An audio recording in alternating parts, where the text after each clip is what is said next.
Muy buenas amigos, hoy os vamos a hablar de lo que está ocurriendo en China con Jack Ma y el gigante Alibaba. Eso es, estos 2 días hemos estado grabando en este recinto que está todavía en construcción y que imita la arquitectura tradicional. Es un sitio que se podría aprovechar muy bien para hacer uno de esos vídeos sensacionalistas del tipo visitamos una ciudad fantasma en China o la economía china está a punto de colapsar. Porque aquí todavía no hay demasiados visitantes y nosotros hemos venido precisamente por eso, porque ya estamos un poco cansados de grabar los vídeos en medio de todo el bullicio y nos apetecía un poco más de calma. Y aquí es un poquito más fácil, aunque tampoco creáis, hoy nos ha sorprendido que hay más gente de la que imaginábamos.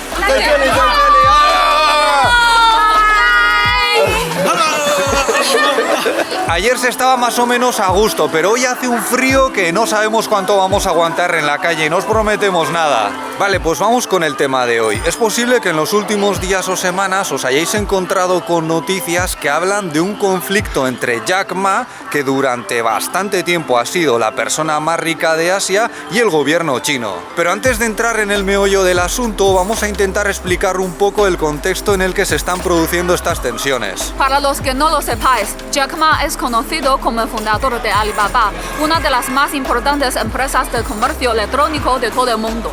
En España, por ejemplo, mucha gente utiliza AliExpress para comprar productos de China y como su propio nombre sugiere, esta marca también forma parte del grupo Alibaba junto con otras muchas que ya iremos viendo. En China, Jack Ma es toda una celebridad y el público en general lo admira mucho porque ha revolucionado el mundo del comercio online. Bueno, también hay gente a la que no le cae demasiado bien porque es un declarado defensor de las jornadas 996, es decir, trabajar de 9 de la mañana a 9 de la noche con descansos para comer y cenar. Por supuesto, los chinos no son robots, incluidos los sábados, cosa muy habitual en las empresas tecnológicas, pero también muy criticada por los trabajadores. Al mismo tiempo, Jack Ma es otro de esos mitos del hombre hecho a sí mismo y esto le ha ganado muchas simpatías por todo el mundo. Él comenzó siendo profesor de inglés a finales de los 80, se graduó en una universidad parecida a la que me ha contratado a mí para este curso. En los años 90 se pasó al mundo de la traducción, allí conoció a algunos extranjeros que le hablaron de lo que era internet, de lo que se podía hacer con aquello. Después vino una estancia en los Estados Unidos, al regresar dio el salto a las plataformas de comercio online y de allí al éxito. Pero claro, él cuando abrió su primera compañía de internet en 1995 apenas había competencia en este país dentro del sector. Y decimos que su historia de hombre hecho a sí mismo es un mito porque se benefició mucho de la apuesta del gobierno chino por desarrollar las nuevas tecnologías invirtiendo en formación, infraestructura o empresas estatales que ofrecen lo básico para dar lugar a la revolución digital. En China, por ejemplo, las empresas de telecomunicaciones que nos ofrecen telefonía móvil o conexión a internet siguen siendo propiedad del Estado y se han construido con el dinero y el esfuerzo de todos. Y esto es algo que a menudo obviamos y que es importantísimo para entender el auge de empresas como las de Jack Ma y otros. Además, y de esto ya se han olvidado algunos, curiosamente, muchas de las empresas privadas que ofrecen servicios a través de aplicaciones como WeChat o Alipay, que también forma parte de Alibaba, se han beneficiado de las medidas proteccionistas del gobierno chino y de sus políticas para favorecer la creación de empresas locales chinas capaces de competir con los gigantes tecnológicos del extranjero. O sea, desde ciertos medios occidentales a veces se nos vende la idea de que estas historias de éxito en el sector privado de China son fruto del dejar hacer, como si la iniciativa privada pudiese con todo, cuando en realidad desde los pequeños comercios, ya lo vimos con la tienda de zapatos de la madre de Lele, hasta las más grandes empresas han estado disfrutando de grandes ventajas, de apoyo o incluso de préstamos provenientes del gobierno con condiciones muy favorecedoras, aunque al mismo tiempo las compañías también entienden que tienen que seguir las normas y las pautas del gobierno.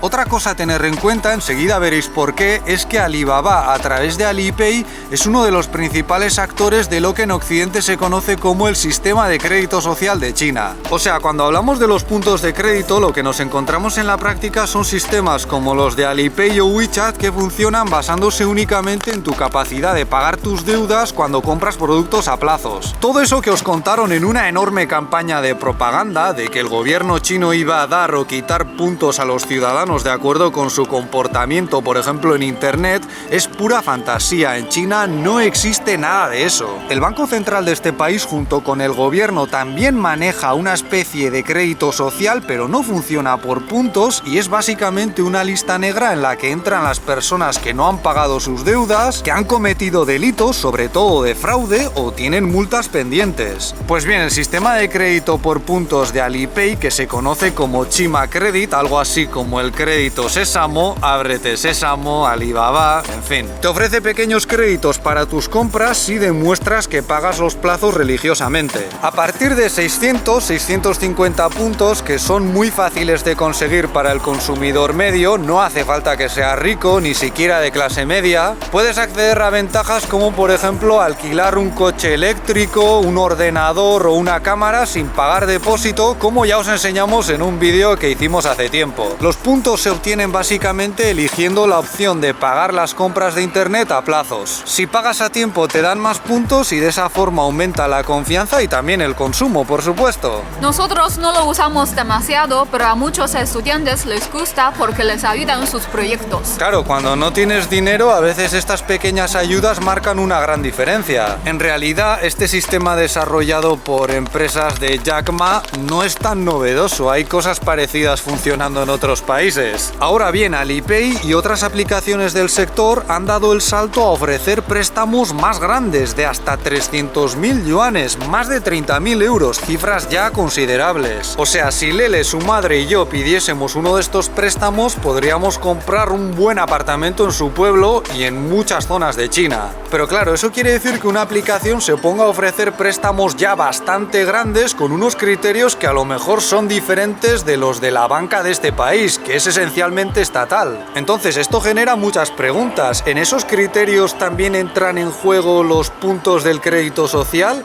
¿Van a dar préstamos de varias decenas de miles de euros solo a personas con determinados puntos? Porque aquí ya no estamos hablando de ventajitas para alquilar cosas, esto ya es algo más serio. ¿De dónde viene el dinero prestado? ¿De los bancos? ¿De Alipay? ¿Del bolsillo de Jack Ma? ¿De los inversores? Porque, por ejemplo, Alipay también te ofrece la posibilidad de comprar diferentes productos financieros. O sea, tú puedes decidir dónde invertir tu dinero y es muy fácil de hacer con el móvil porque tu cuenta de Alipay está conectada con tu cuenta bancaria. Y después de explicaros un poco todo este conglomerado de servicios de comercio electrónico y finanzas, por fin podemos pasar a la famosa Ant Financial.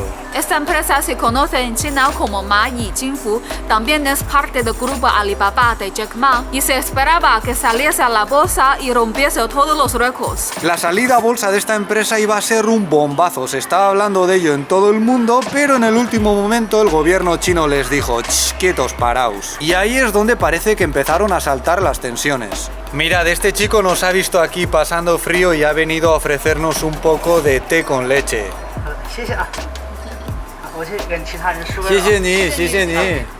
¡Qué rico! Creo que tiene miel también. Oye, qué detallazo, se aprecia mucho. Esto ha sorprendido a muchos en China, pero sobre todo en Occidente, donde se ha extendido la imagen de Jack Ma como una especie de sumum del capitalismo chino, un multimillonario que además es miembro del Partido Comunista de China y que según algunos se codea con los más altos cargos, o ya directamente gobierna incluso, ¿no? Porque puestos a imaginar, ¿por qué no? Nos hemos metido en esta cafetería porque hace mucho frío y además ofrecen café de Laos, que ya veis que viene casi en pozales. Nos vamos a meter una dosis de cafeína brutal, luego no nos responsabilizamos de lo que pase, ¿eh? Tanto la derecha como cierta parte de la izquierda han hablado mucho de su nivel de influencia en el gobierno chino para defender sus posturas, que coinciden en la tesis de que si China está donde está es por su capitalismo, porque el gobierno está al servicio de los intereses de las grandes empresas, del capital. Pero desde nuestro punto de vista, lo que ha ocurrido con Jack Ma y Alibaba pone un poco patas arriba a todo esto y demuestra que en este país el poder político es un agente bien diferenciado y situado por encima del poder económico de las empresas privadas. Jack Ma buscaba una mayor flexibilidad del sector financiero. Desde su punto de vista, las limitaciones del gobierno impedían su desarrollo, porque es verdad que, como ha dicho Lele antes, ellos han innovado mucho y han transformado la economía china en gran medida. Pero creo que no deberíamos olvidar los riesgos objetivos asociados a una mayor libertad en el mundo de las finanzas. A lo mejor algunos ya se han olvidado de eso, pero hace no muchos años sufrimos en todo el mundo una crisis económica muy grave precisamente por ese motivo y, por ejemplo, en España resultó en una avalancha de desahucios. O sea, es incuestionable que las aplicaciones de Jack Ma y demás han hecho que mucha gente pueda acceder a préstamos de forma más fácil, pero esto no tiene por qué ser bueno para la economía en su conjunto y puede acabar generando burbujas muy peligrosas. A mí me ha sorprendido un poco que tantos expertos y analistas occidentales se hayan olvidado de todo esto al hablar de este caso, pero tampoco me extraña demasiado porque, como de costumbre, han aplicado la lógica de el enemigo de mi enemigo es mi amigo. De hecho, algunos incluso han llegado a decir que Jack Ma está desaparecido y sus pruebas son que no ha tenido actividad en las redes sociales desde octubre. Y es verdad, esto lo podemos comprobar dentro de China sin ningún problema, pero es que Jack Ma, que tiene 26 millones de seguidores en su cuenta de Weibo, no es muy regular con sus publicaciones, que digamos. Por ejemplo, se pegó desde el 23 de noviembre de 2019 hasta el 22 de enero de 2020 sin decir ni mu. En marzo y abril se dejó ver un poco más, pero desde finales de abril hasta el 3 de julio otra vez sin noticias de él en las redes sociales. Al fin y al cabo, él formalmente ya no es el jefe de Alibaba, está medio retirado. Aunque también es verdad que suele dejarse ver en público más allá de las redes sociales, por ejemplo en programas de televisión, y desde hace un tiempo no aparece. Lo cual tampoco es de extrañar porque está en medio de una crisis y a veces en estos casos lo mejor es esperar a que la cosa se calme.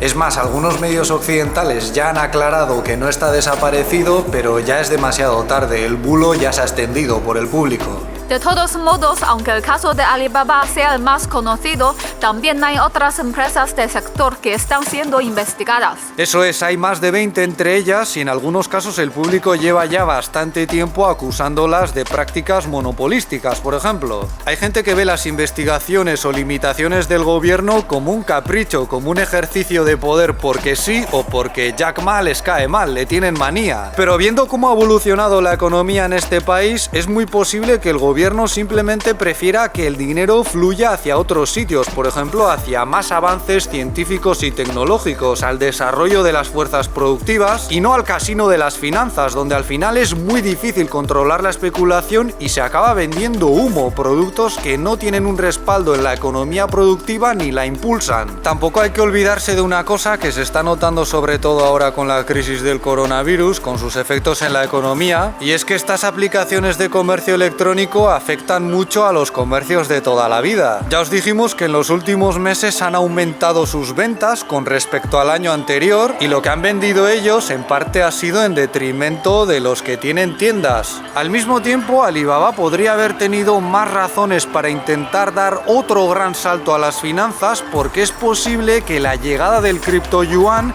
le afecte más seriamente que a WeChat, por ejemplo. Aunque os aviso que esto ya son un poco especulaciones de Javierto, ¿vale? Hace no mucho ya os contamos cómo el cripto yuan, con el que se está experimentando cada vez más en China, en la práctica funcionaría como una aplicación más de pagos, cobros o transferencias entre móviles con o sin cobertura. O sea, en ese sentido funcionaría de forma muy parecida a las aplicaciones de WeChat o Alipay. Además, el cripto yuan utiliza la tecnología blockchain, pero no sería un sistema descentralizado porque estaría bajo el control del Banco Central. O sea, podría suponer toda una revolución en la historia de la economía planificada porque el gobierno ganaría un mayor control sobre todo tipo de movimientos, pero al mismo tiempo podría hacer que muchos productores y comerciantes se librasen del intermediario que suponen las aplicaciones de pagos con el móvil como las de WeChat o Alipay. Es decir, si yo como productor de patatas, por poner un ejemplo, puedo cobrar por mis productos utilizando la aplicación del cripto yuan y me libro de la comisión que me cobran Alipay o WeChat, pues ¿para qué voy a utilizar estas dos últimas? Y algunos pensaréis, ya, pero es que de esa manera el gobierno sabe cuánto ganas y no te puedes librar de pagar impuestos. Ya, pero es que en China los pequeños negocios apenas los pagan. Y no sé si a muchos de ellos les importaría que el gobierno tuviese esos conocimientos y a cambio se libran de las comisiones. Y si la aplicación del cripto yuan también les ofrece la posibilidad de acceder a préstamos, pues no sé qué pasará. Claro, todo esto también también afecta a WeChat, pero ellos no dependen tanto como Alipay de los pagos, cobros, transferencias y préstamos a través del móvil, porque ellos aparte ofrecen toda una serie de servicios como los de WhatsApp, Facebook o Instagram, todo en uno. Y como aquí todo el mundo está siempre en WeChat, es más fácil que sus usuarios utilicen la aplicación de pagos que incorpora en lugar de la del CryptoYuan por pura comodidad. Y porque además la comisión se la cobran a los vendedores, no a los consumidores. Pero si los usuarios de Alipay se van pasando al CryptoYuan para hacer todas esas operaciones, y si como hemos dicho antes además te ofrecen la posibilidad de acceder a préstamos con un par de clics, pues a lo mejor a la empresa de Jack Ma se les fuma toda esa parte del negocio. En cualquier caso, eso no implica que Alibaba se vaya a hundir, porque es un grupo enorme, tiene cantidad de marcas y solo con el comercio electrónico, con sus aplicaciones y páginas para comprar y vender cosas dentro y fuera de China, pueden seguir ganando una burrada de dinero. Visto desde una perspectiva más amplia, lo que ha ocurrido es que el gobierno ha invertido una enorme cantidad de dinero público para que pudiesen florecer las nuevas tecnologías, y ahora a lo mejor el Estado, que es una herramienta que sí puede ser de todos y para todos, aprovecha parte de esa tecnología para poder ir un paso más allá en la economía planificada. Yo creo que el CryptoYuan reúne varios avances muy importantes, podría romper muchos esquemas, podría ofrecer una nueva base muy interesante para el desarrollo tecnológico y económico, pero de momento insistimos, esto no son más que especulaciones, ya os lo iremos contando a medida que ocurra. Eso es todo por nuestra parte. Si este vídeo os ha parecido interesante, podéis darle un me gusta, suscribiros o entrarnos con Patreon, donde también publicamos contenido. Muchas gracias por vuestra atención y hasta la próxima. ¡Hasta luego!